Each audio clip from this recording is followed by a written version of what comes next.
নমস্কার বন্ধুরা, কেমন আছো তোমরা সবাই? আজকে চলে এসেছি আবারও একটা নতুন রেসিপি নিয়ে। আজকে বানাতে চলেছি এগ প্যাটিস।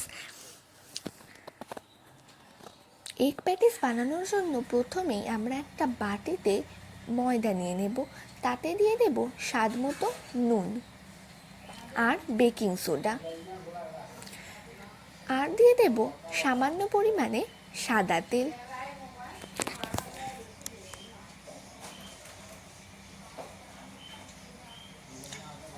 এরপর এটাকে ভালো করে হালকা হাতে মেখে নিচ্ছি গরম জল দিয়ে।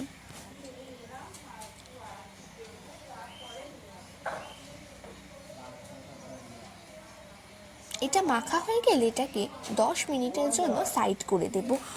এরপর অন্য একটা বাটিতে দুটো ডিম ফাটিয়ে তাতে দিয়ে দেব স্বাদ মতো নুন। আপনারা চাইলে অবশ্যই এখানে দুটোর বেশি ডিম ব্যবহার করতে পারেন এবং এতে গোলমরিচের গুঁড়ো দিতে পারেন।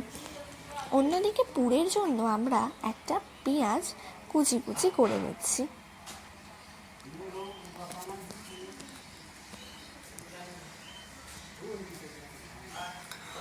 টমেটোটাকেও আমরা এইভাবে কুচিয়ে নিচ্ছি। আপনারা চাইলে এখানে ধনেপাতা কুচিও অবশ্যই ব্যবহার করতে পারেন।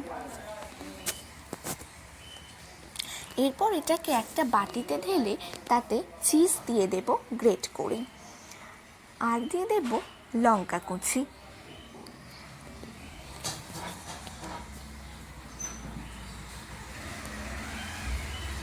এরপর সামান্য নুন আর লঙ্কার গুঁড়ো দিয়ে ওটাকে ভালো করে মিশিয়ে দেব।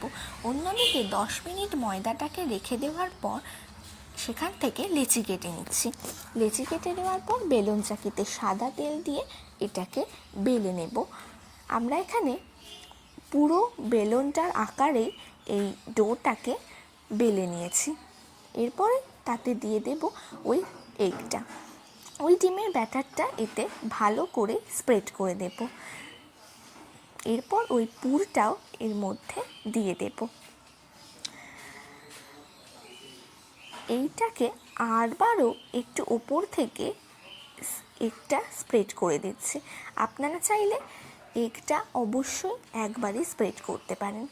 তারপরে মোগলাইয়ের আকারে এটাকে 4 ধার থেকে মুড়ে নিচ্ছি, ঠিক এইভাবে।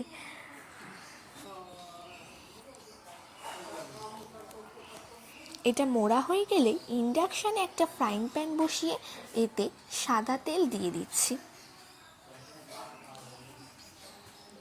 সাদা তেলটা গরম হয়ে গেলে ওই মোগলাইটা ডিমের ব্যাটারে ডুবিয়ে এই সাদা তেলে ভেজে নেব। আপনারা চাইলে এইটাকে অবশ্যই ডিপ ফ্রাই করতে পারেন।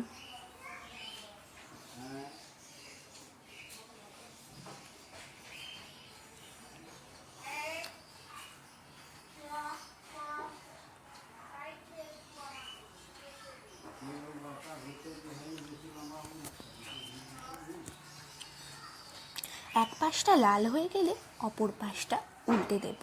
এইভাবে উল্টে পাল্টে ভেজে নিয়ে আমরা সার্ভ করে দিচ্ছি। তো এভাবে তৈরি হয়ে গেল আমাদের এগ প্যাটিস, দারুণ সুস্বাদু। আপনারা অবশ্যই এটা বাড়িতে বানিয়ে ট্রাই করতে পারেন আর কমেন্টে জানাবেন রেসিপিটা কেমন লাগলো। ধন্যবাদ।